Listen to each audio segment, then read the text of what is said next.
अमरनाथ गुप्ता जी, रतन गुप्ता जी, अनुराग गुप्ता जी। गुरु जी, आपके चरणों में दास का कोटि कोटि प्रणाम। गुरु जी, मेरा सवाल यह है कि जिनकी अकाल मृत्यु या एक्सीडेंट में मृत्यु होती है, क्या उनकी आत्मा को शांति प्रदान होती है या नहीं? क्या वो ऊर्ध्वगामी को प्राप्त होंगे? नहीं, इसमें ये देखना है कि अब जैसे बड़े बड़े संतों के भी एक्सीडेंट में मृत्यु हुई है, हमने देखा है। पूज्य बक्सर के मामा जी नाम के बहुत बड़े संत थे, तो जा रहे थे कथा करने, बरसाने पहले दर्शन किए श्री जी के, सामने से एक ट्रक ने ऐसी तो बस राधा पधार गए। तो अब इनकी कोई आत्मा को अशांति थोड़ी है, तो भगवान के पार्षद है, भगवान में गए, समझ गए।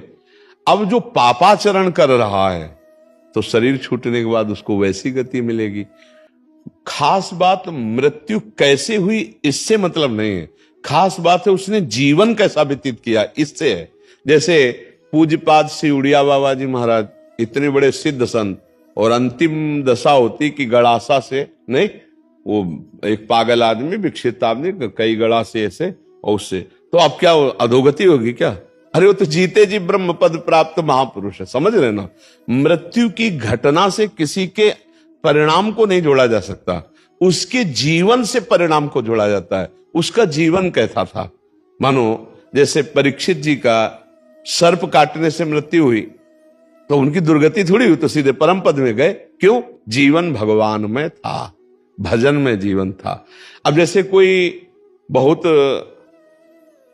पापात्मा है, पाप कर्म कर रहा है, तो देखा गया कोई कष्ट नहीं, बहुत आराम से मृत्यु हो गई, बहुत आराम से मृत्यु। हमने देखा है कि कोई बीमार नहीं रहे, वैसे दिल फेल हुआ, 2 मिनट में चले गए। एक आदमी पाप करता है, जुकाम नहीं होता है, खूब चौड़ी छाती करके खूब घूम रहा है। एक आदमी बड़े धर्म से भजन कर रहा है और जीवन उसका बड़ा दुख में देखा गया। अब इसी रहस्य को जानना है। वो पाप कर्म कर रहा है तो उसके पुण्य खर्चा हो रहे हैं, सिद्धांत है। अब जब पूर्व पाप और ये पाप जुड़ेगा तो उसकी दुर्गति हो जाएगी। अब इनका अंतिम जन्म है, तो इनके जितने पापों सब भुगता दिए जाते हैं। अंतिम परिणाम जाना जाता है जीवन की धारा से। तुम्हारी जीवन की धारा कैसी रही? अब जैसे एक आदमी है, अचानक बैठा हुआ, दीवार गिरी, मर गया, उसे आप अकाल मृत्यु कहेंगे, लेकिन अब उसने जीवन कैसा व्यतीत किया है? अगर जीवन भजन में व्यतीत किया तो भगवान को प्राप्त होगा, और जीवन गंदा व्यतीत किया है तो उसके गंदे आचरणों के कारण उसका जीवन का परिणाम। केवल मृत्यु की घटना से कोई उन्नति या उन्नति का विषय नहीं होता, उसके पूरे जीवन से तारतम्य जोड़ा जाता है। मृत्यु की घटना तो पहले से निश्चित हो चुकी होती है, हम जिसे अकाल मृत्यु कहते हैं वो भी निश्चित हो चुकी होती है। भाई जैसे हमारे पाप बहुत बढ़ गए तो भरी जवानी में हमारी मृत्यु होनी है, एक्सीडेंट से होनी है, कैसे होनी, वो पहले से निश्चित हो गया है। पूरा काल व्यतीत होकर के बुढ़ापे में मृत्यु होती तो बाल, अब जवानी में मर गया तो उसे अकाल मृत्यु कहेंगे। अब उतने में उसने क्या आचरण किया है? अगर वो सतधर्म किया, माता पिता की सेवा की, भजन किया, और फिर मृत्यु हो जाती तो उसका कल्याण हो जाएगा। अब उसने पापाचरण किए, मनमानी धर्म विरुद्ध आचरण किए, तो चाहे वो गंगा में मरे, वो नरक ही जाएगा, उसकी दुर्गति ही होगी। बात समझे? गोस्वामी तुलसीदास जी कह रहे, राम राम राम जी जोलो तू न जपी है, तोलो तू कहूं जाए तिहू ताप तपी है। सुरसर तीर, गंगा जी के तीर, बिन नीर दुख पाइए, सुरतर तरे तो दारी। इसीलिए हम कहते हैं राधा राधा राधा राधा राधा जपो। मृत्यु की घटना से किसी के जीवन का फाइनल नहीं किया जा सकता, उसके जीवन की धारा से उसके जीवन का फाइनल होता है। हाँ, अगर मृत्यु के समय न राम कृष्ण हरि नारायण कुछ निकल गया, अब फाइनल बदल जाएगा। पूरा जीवन पाप रहा, अंतिम में अगर राम हरि कृष्ण राधा निकल गया, अब तुम्हारा काम बन जाएगा। वहां देखा है। लेकिन घटना से कि उसकी ऐसी मृत्यु हुई तो उसकी दुर्गति हो सकती है, ऐसा नहीं हो सकता। ये पक्की बात है। आप समझ पा रहे हैं? जी गुरु जी, बहुत। अब बिटिया थी मेरी, 2 बेटी थी, 23-24 साल की, बहू थी 29 साल की, 1.5 साल की पोती थी। 7 साल हो गए, मन व्यतीत रहता है। हाँ, क्योंकि अपनापन होता है ना परिवार से। तो अब देखो, इसका हम रोज घोषणा करते हैं एक बार सत्संग में, इस लोक का नाम याद कर लो, क्या है? मृत्यु लोक। यहां सबको मरना पड़ेगा भैया। लेकिन गुरुजी 2011 में मेरा ऐसा संयोग बना कि कैलाश मानसरोवर जाने का मेरा, तो मेरी बिटिया जो है बोलती पापा आप जाओ कैलाश मानसरोवर, देखो मैं दुकान संभालूंगी। हमारा केवल वो व्यवहार में बहुत आगे बढ़ना होता है। हमारा केवल इतना कहना है कि देखो जिस समय, जिस सेकंड में, जिस मिनट में जहां मृत्यु हमारी होनी है वहां होनी है। वो हमारे कोई प्रियजन बनकर जो आते हैं वो अपने कर्मों का भोग भोगने आते हैं और हमको भुगाने आते हैं। जैसे आप कह रहे हो 7 साल से मैं दुखी हूं, तो अब दुखाई तो दे के गए ना, वो अपने कर्मों को भोग करके गए और हम उनके चिंतन में दुखी हूं। अध्यात्म यही बल देता है कि उनके चिंतन को त्यागो, हरि चिंतन में लगो। ये ठगबाजी करने के लिए माया सब चरित्र रचती, न तो कोई तुम्हारा पुत्र है न कोई तुम्हारी पुत्री, एक सच्चिदानंद भगवान ही ये नाटक कर रहे।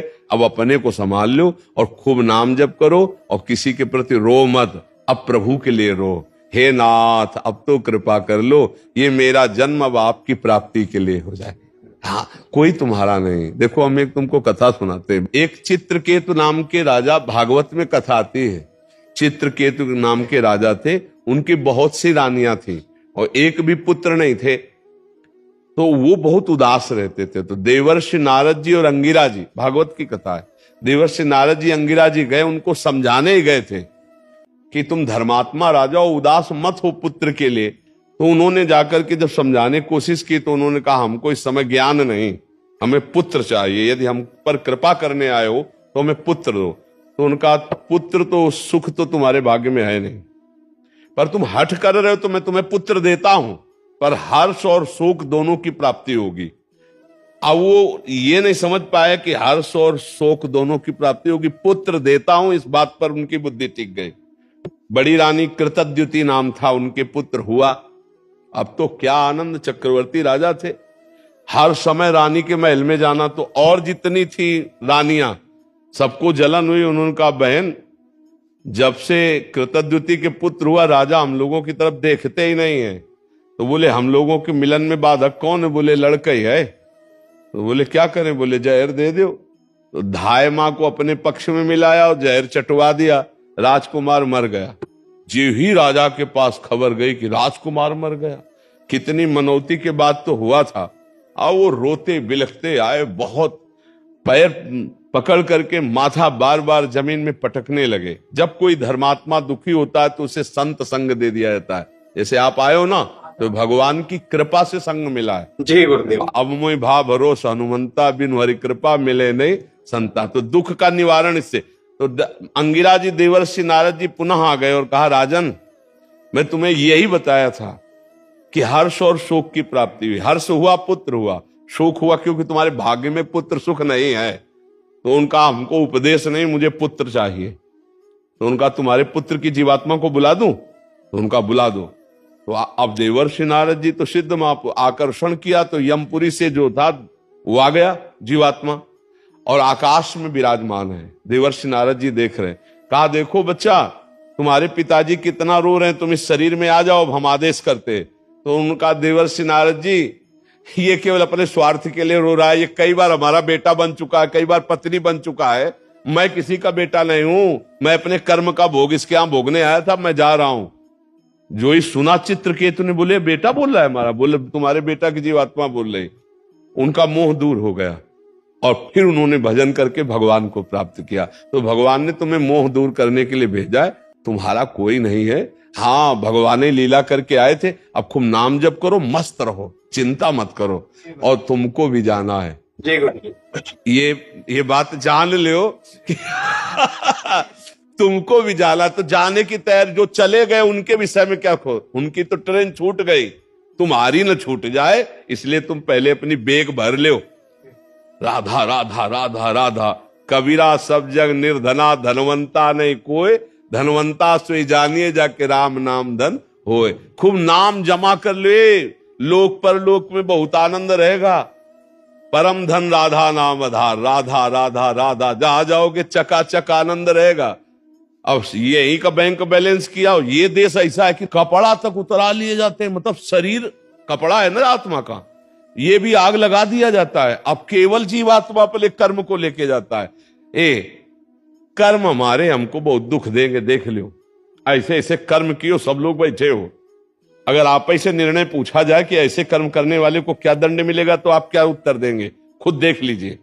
जो आप कर्म किए हो और अपने को क्षमा कर दिए हो, वही कर्म आप एकांत में डायरी में लिखो और फिर सोचो कि अगर मुझे निर्णायक बनाया जाए इन्हीं कर्मों का दंड देने के लिए, तो हम क्या दंड देंगे? वो कर्म सब तुम्हारे सुरक्षित हैं दंड देने के लिए, जिनका तुम्हें दंड नहीं मिला।